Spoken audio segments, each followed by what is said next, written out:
cycling through the city centre. But are you allowed or not? That's the question that sparked a debate amid moves to allow cyclists in more pedestrianised streets at any time of the day. At the moment, people can't ride their bikes down roads like Gentleman's Walk, Davy Place and White Lion Street between 10 a.m. and 5 p.m, and they're not allowed down London Street or Lower Goat Lane at all.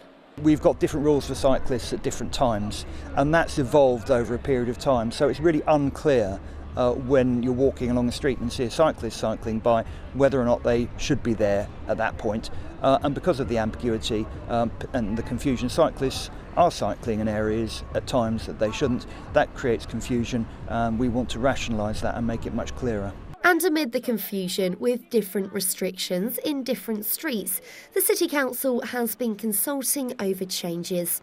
There are two options. The first, keeping those time restrictions, but allowing cyclists to go down currently off-limit streets like Lower Goat Lane between 5 p.m. and 10 a.m. The second option is allowing riders down streets like Gentleman's Walk during the day. If it was opened up to cycling freely, everybody would know that cycles would be around, and it would be very clear for pedestrians and also for cyclists. I think there's this feeling that pedestrianised areas are a safe haven where there's no risks, but you've actually got to be very vigilant wherever you are. We don't think that cycling would be a real additional risk. The council says accidents between walkers and cyclists are very rare in pedestrianised areas, and the proposals are in line with Department for Transport recommendations. But there are some concerns about the plans.